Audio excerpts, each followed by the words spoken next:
박근혜 대통령 재임 시절 청와대는 박 대통령이 순방 기간 동안 감기 때문에 일부 일정을 취소하거나 또 링거를 맞았다고 여러 차례 밝힌 바 있습니다. 2014년 9월 캐나다 국빈 방문과 2015년 4월 중남미 순방, 그리고 2016년 6월 아프리카 순방 등 박 대통령이 링거를 맞았다고 밝힐 때마다 링거 투혼이 화제가 되기도 했었습니다. 2015년 당시 중남미 순방 직후엔 과로로 인한 만성피로로 생긴 위경련으로 인한 복통에 인두염에 의한 지속적 미열도 있었다고 청와대가 증상과 방명을 구체적으로 설명한 적도 있었습니다.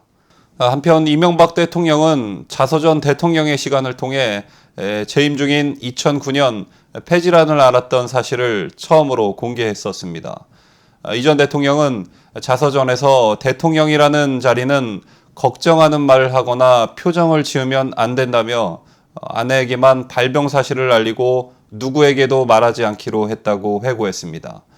이 대통령은 비타민을 먹는 것처럼 위장해서 약을 먹고 안색이 어두워 보이지 않도록 부인 김윤옥 여사가 쓰던 화장품으로 화장도 했다고 전해집니다. 하지만 이 대통령도 2009년 400억 달러 규모의 아랍에미리트 연합 원전 수주를 마친 뒤 현지 기자회견에서 입술 터진 보람이 있다고 말해 그의 부르튼 입술은 외교적 노력의 상징이 됐었습니다. 이렇게 대통령의 건강 상태를 공개하는 것은 국가 안위와 직결되는 만큼 그 자체로 중요한 정치적 행위로 해석되기도 합니다. 그러나 전직 대통령들의 사례와 이번 문재인의 건강 이상설과 관련된 논란은 사뭇 차이가 있어 보입니다.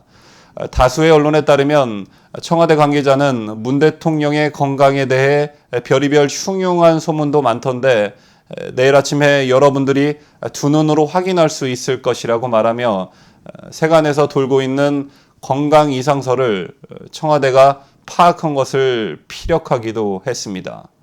자, 크게 봐서 문재인의 건강 이상설 논란을 부추기고 있는 것에 몇 가지가 있습니다만 몇 가지로 압축해 보자면 우선 그의 대통령 후보 시절 이해할 수 없는 언행들입니다.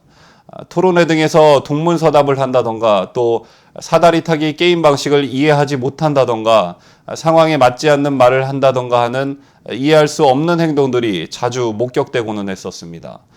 대통령이 되고 난 후에도 사회자의 질문을 이해하지 못해 동문서답해서 참모가 무대 위로 뛰쳐올라가 제지를 한 적도 있었고 또 방명록에 날짜를 잘못 기입한다던가 대한민국을 대한미국이라고 쓰는 어처구니 없는 일도 벌어졌었습니다.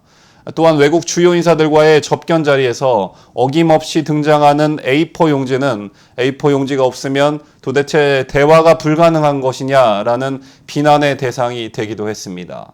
이 같은 과거 전례들이 더해져 오드레 아줄레 유네스코 사무총장과 제임스 매티스 미국 국방장관과의 중요한 접견마저 줄줄이 취소되면서 의혹은 계속해서 증폭됐었습니다. 대통령의 건강 문제가 중요한 뉴스거리가 되는 것은 너무나 당연합니다. 대통령의 건강 상태는 개인의 문제가 아니라 국가의 안보와 안위에 중차대한 영향력을 끼치기 때문입니다. 외국에서도 대통령의 건강이 문제가 되었던 사례가 있습니다. 미국 루즈벨트 대통령은 39세에 소아마비를 앓아 항상 휠체어에 의지해야만 했지만 그가 휠체어를 탄 모습이 담긴 사진은 거의 공개되지 않았습니다. 오히려 그는 1993년부터 45년까지 미국 역사상 유일한 사선 대통령으로 재임했습니다. 루즈벨트 대통령은 강요회의에 앞서 언제나 책상 뒤로 휠체어를 치워놨다고 합니다. 그런데 1945년 2월 얄타 회담에서 루즈벨트 대통령이 스탈린에게 필요 이상으로 많은 양보를 했던 것을 두고 그의 건강과 관련이 있다고 보는 견해도 있습니다. 그는 무기력했고 스탈린과의 논쟁을 피하려 했으며 참모들에게 너무 많은 의존을 했던 것으로 알려집니다. 그 참모 중에는 소련 간첩 엘저이스도 있었습니다.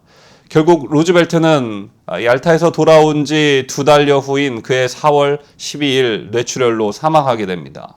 또한 어처구니 없는 사례도 있었습니다. 1939년 3월 히틀러에게 호출되어 베를린을 방문한 체코슬로바키아 대통령 에밀 하하는 체코슬로바키아를 해체해 독일의 보호령으로 삼는 조약에 사인하지 않을 경우 프라하를 공습하겠다는 협박에 기절하고 말았습니다. 그 뒤 의사의 처치를 받고 깨어난 그는 결국 국권을 히틀러에게 넘기는 조약에 서명했습니다. 하하가 그렇게 정신적, 육체적 건강으로 허약하지 않았다면 적어도 그렇게 저항조차 못하고 나라를 넘기지는 않았을지도 모를 일입니다. 또 대통령의 건강이 국정농단으로 이어질 뻔한 사건도 있었습니다. 윌슨 대통령은 국제연맹 설립에 대한 국민적 지지를 얻기 위해 8,000마일에 달하는 지지연설 여행을 떠났다가 1919년 9월에 쓰러져 반신불수가 되고 말았습니다. 그는 1921년 퇴임할 때까지 1년 반 가까이 아무것도 할 수 없었지만 이 사실은 철저히 비밀리에 붙여졌습니다.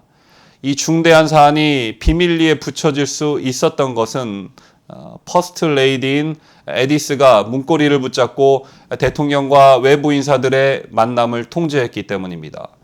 윌슨 대통령의 마지막 1년 반 동안 미국 대통령의 권한을 실질적으로 대행했던 사람은 부통령도 또 국무장관도 아닌 법적으로는 사인에 불과한 퍼스트 레이디 에디스였습니다. 트럼프 미국 대통령의 총 콜레스테롤 지수는 169, 좋은 콜레스테롤이라고 불리는 HDL은 63, 나쁜 콜레스테롤인 LDL은 94, 혈압은 각각 116과 70으로 나이에 비해 무척 건강이 양호한 편이라고 합니다. 또 오바마 대통령의 경우 총 콜레스테롤 지수는 188, 좋은 콜레스테롤인 HDL은 68, 나쁜 콜레스테롤인 LDL은 125, 혈압은 110, 68로 역시 좋은 편이었다고 합니다. 이 같은 사실이 어떻게 알려졌냐면 미국에서는 대통령의 건강 상태를 공개한다고 합니다.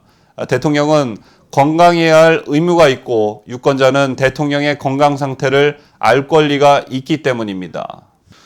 키와 몸무게는 물론 체질 지량 지수, 혈압, 맥박, 콜레스테롤 수치 또 흡연과 음주, 약품이나 영양제, 비타민 복용 등에 대해서도 공개하는 것으로 알려졌습니다. 그래서 이번 문재인의 건강 이상설과 같은 재발을 막기 위해 선거 때 후보자의 재산을 공개하는 것처럼 건강 상태를 공개를 하고 만약 허위 사실을 공표했을 경우에는 제재를 가하는 규정을 마련할 필요가 있다는 의견들이 나오고 있습니다. 유독 우리나라에서는 대통령의 건강 문제를 입에 올리는 것조차 정치적 공세로 치부하는 분위기가 존재합니다.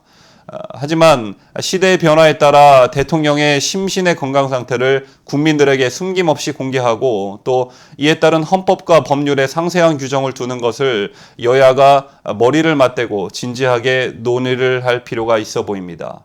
문재인은 공식적으로 일요일까지 휴식을 취하고 월요일인 오늘 모습을 드러냈습니다. 언론과 국민적 관심이 큰 만큼 건강에 이상이 없다는 것을 직접 보여줘야 할 필요성이 있어 보이는데 말로써 내 건강 괜찮다가 아니라 먼저 누구와 만날 때 A4 용지 좀 치우기를 바랍니다. 안 사람의 국민으로서 낯뜨거울 때가 한두 번이 아닙니다.